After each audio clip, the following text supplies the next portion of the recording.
Class 10 के math का दूसरा चैप्टर, जिसका नाम है बहुपद, प्रश्नावली 2.2।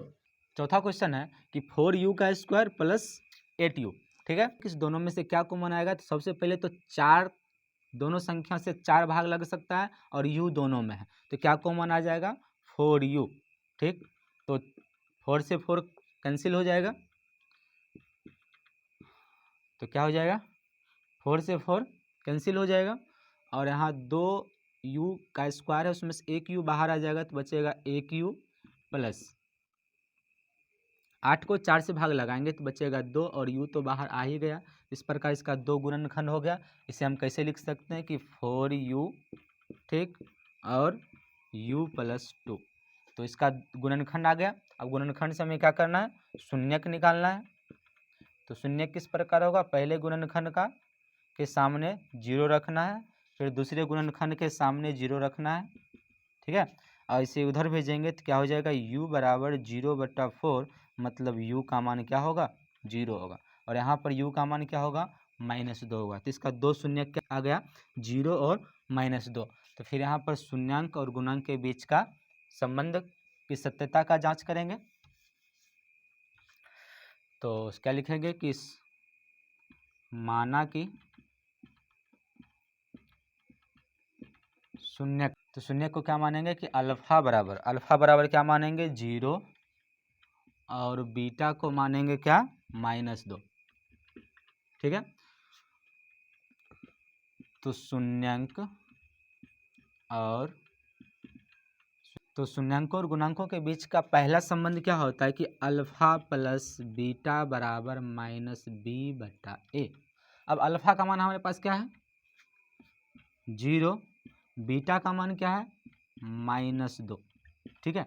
अब b का मान क्या होगा, यहाँ से थोड़ा कन्फ्यूजन होगा कि 3 पद रहता था तो उसमें हम क्या करते थे कि जब 3 पद रहता था तो उसे हम a, b और c मानते थे, पर यहाँ तो 2 ही पद है। यहाँ पर हम किसे a मानेंगे, किसे b मानेंगे और किसे c मानेंगे। तो ध्यान रखिएगा कि जब भी कभी जैसे द्विघात बहुपद का जो मानक रूप होता है क्या होता है कि ax का square plus bx plus c, मतलब क्या कि a मानना है आपको स्क्वायर वाला जो होगा, x हो y हो z हो कुछ भी हो, तो स्क्वायर वाले का जो गुणांक होगा उसे a मानना है, ठीक है। और दूसरा पद मतलब जिसका घात 1 है, ठीक, उसका जो गुणांक होगा, ठीक, उसके b मानना है, और अचर पद को c मानना है। तो आप देख लीजिए कि यहाँ पर क्या है कि स्क्वायर वाले चर मान का जो गुणांक होगा 4 है, और पावर 1 एक घात वाले चर मान का जो गुणांक है वो 8 है। तो पहले ये इसे मानेंगे a, इसे मानेंगे b, और c यहाँ पर अचर पद कुछ नहीं है तो c को जो है 0 मान लेंगे, ठीक है। c का मान यहाँ पर क्या होगा 0 होगा, तो यहाँ पर क्या लिखेंगे कि -b, तो b का मान हमारे पास है 8, तो लिखेंगे कि -8/, a का मान हमारे पास है 4, तो लिखेंगे 4। अब देखिए कि यहाँ पर 0 को जोड़ने पर कोई परिवर्तन नहीं होगा, तो हो जाएगा ये -2 बराबर, इसे काटेंगे तो 4 दूना 8, 2 बार में कटेगा तो आ गया -2। तो यहाँ पर क्या हुआ, दोनों बराबर आ गया। तो दूसरा संबंध होता है कि अल्फा इंटू बीटा बराबर c/a। तो अल्फा का मान क्या 0, बीटा का मान -2, c का मान हमने अभी तुरंत समझा है, कि c का मान क्या होगा, जब अचर पद कुछ भी नहीं है तो c का मान होगा 0, तो हो जाएगा ये 0/a का मान कितना है हमारे पास, a का मान है 4। तो इसे गुना करने पर क्या हो जाएगा, 0 से गुना करने पर 0, और किसी भी संख्या से 0 को भाग लगाएंगे तो 0। तो यहाँ भी क्या हो गया, दोनों पक्ष बराबर आ गया। क्वेश्चन नंबर 5 जो दिया हुआ है t² - 15, ठीक है। इसे किस प्रकार बनाएंगे, इससे पहले जो हमने बनाया था, ठीक है, उसमें 2 पद था और इसमें भी 2 पद है, पर उसमें जो 2 पद था वो दोनों चर पद था, ठीक है। जिससे पहले जो चौथा क्वेश्चन था हमारा कि क्या था कि 4u का स्क्वायर प्लस 8u, इस क्वेश्चन में आप देख सकते हैं कि दोनों चर पद है, पर यहाँ पर जो है पहला चर पद है और दूसरा अचर पद है, ठीक है। तो इसमें हमने बताया था कि सबसे पहले हमें क्या करना है, कॉमन ले लेना है, पर यहाँ पर कॉमन नहीं लेना है, यहाँ पर डायरेक्ट इसके सामने 0 लगाकर और आगे का काम कर लेना है, ठीक है।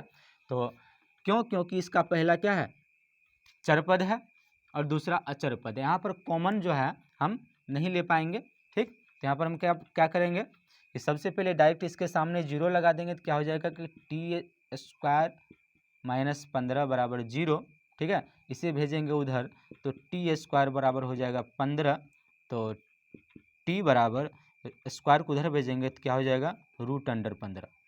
तो √15 को कैसे लिख सकते हैं कि प्लस माइनस। आपको पता होगा कि रूट में किसी भी संख्या को आप प्लस माइनस में लिखिएगा। कोई भी संख्या रूट में होता है तो वो दो चिन्ह में होता है, प्लस और माइनस में। तो यहाँ पर हमारा शून्य क्या हो जाएगा, तो t का मान क्या लिख सकते हैं कि √15 और -√15, ठीक है। इस प्रकार इसका दो शून्य का आ गया। तो लिखेंगे हम माना कि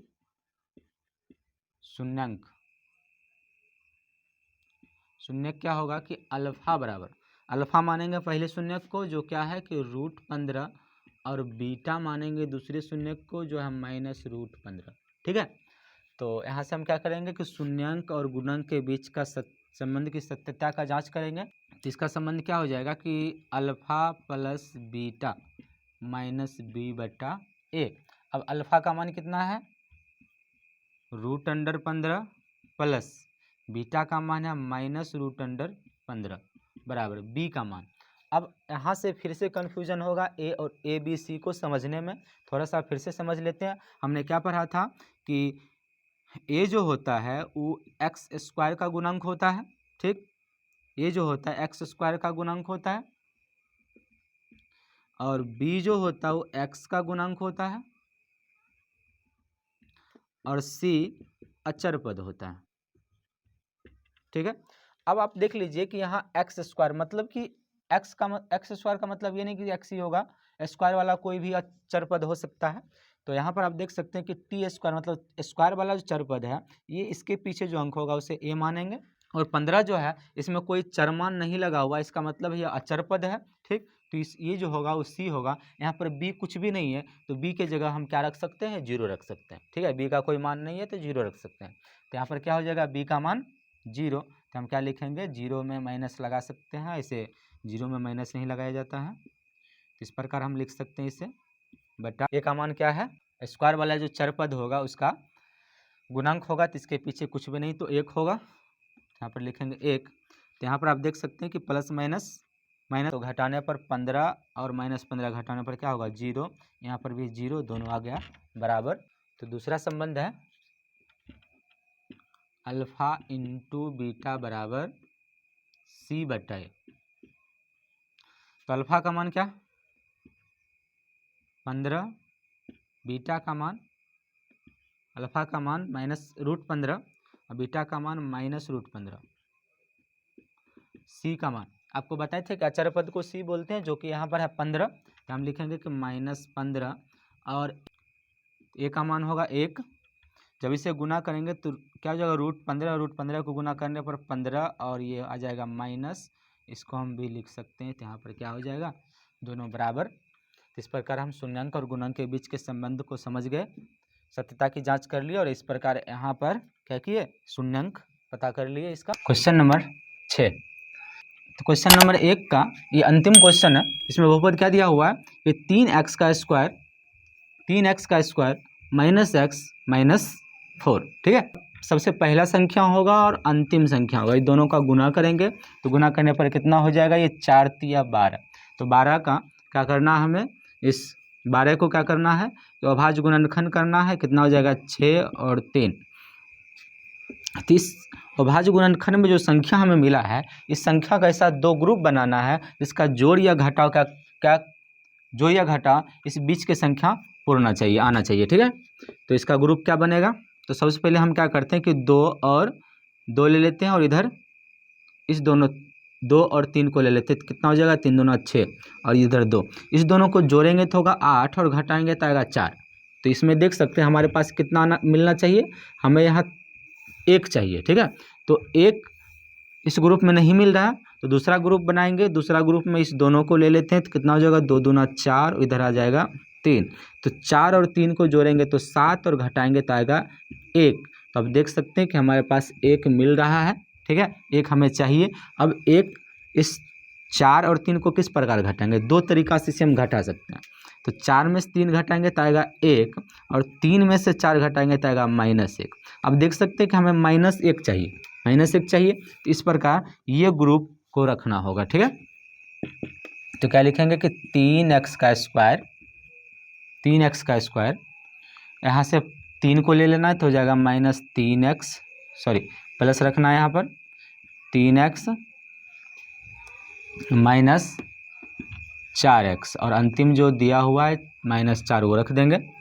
अब इसे इस दोनों में से क्या करना है, कॉमन लेना है। दोनों में क्या कॉमन आ रहा है, देखिए 3 दोनों में मिल रहा है और x भी दोनों में मिल रहा है, तो क्या लिखेंगे कि 3x, तो 3 से 3 खत्म और 2x में से 1x निकल गया तो 1x बचेगा। यहाँ से तो दोनों पूरा आ जाएगा, तो क्या आ जाएगा, सिर्फ 1 यहाँ पर बचेगा।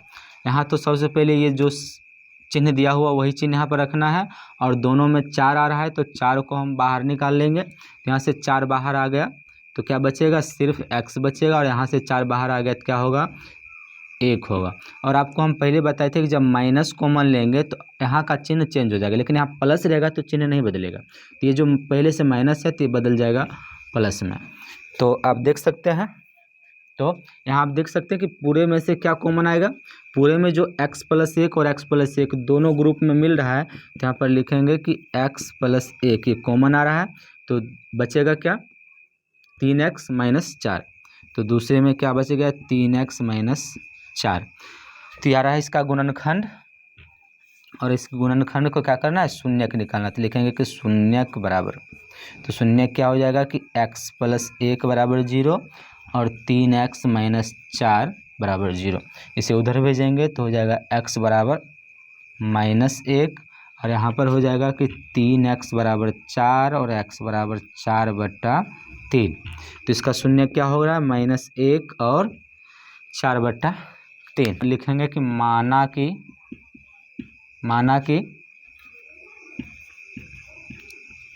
शून्यक अल्फा बराबर क्या हो जाएगा, -1, और बीटा किसको मानेंगे, 4/3 को। अब यहाँ से क्या लिखेंगे, शून्यंक और गुणंक के बीच का संबंध। तो शून्यंक और गुणंक के बीच का क्या संबंध होता है, तो पहला होता है अल्फा + बीटा = -b/a। तो अल्फा का मान क्या है, -1, और बीटा का मान क्या है, 4/3। बी का मान, तो बी का मान है 1, 1 माइनस वहाँ और 1 माइनस बी में है, तो फिर ए का मान है 3। तो यहाँ से क्या करेंगे, इसका 1 लगाकर लघुत्तम लेंगे, कितना होगा, 3, 3 एकम 3, 3 एकम 3 + 4। यहाँ से क्या हो जाएगा, माइनस माइनस प्लस 1/3। अब देखिए यहाँ से 3 प्लस माइनस क्या होगा, माइनस होगा, 4 में से 3 घटेगा 1, तो 1/3 बराबर 1/3। तो ये दोनों बराबर आ गया। फिर दूसरा संबंध क्या होगा इसका, कि अल्फ़ा × बीटा = c/a। तो अल्फ़ा का मान क्या है, -1, बीटा का मान है 4/3, कितना हो जाएगा, c/a। c का मान है -4 और a का मान है 3। तो गुना करने पर क्या हो जाएगा कि 4 एकम 4 -4/3 -4/3। तो यहाँ भी देखिए दोनों भी बराबर आ गया। तो यहाँ से क्या किए कि शून्यांक और गुणांकों के बीच के संबंध की सत्यता का जांच यहाँ पर कर लिया, और यहाँ पर क्या किए हैं कि बहुपद के शून्यांक ज्ञात किए हैं। इस प्रकार ये क्वेश्चन पूरा होता है।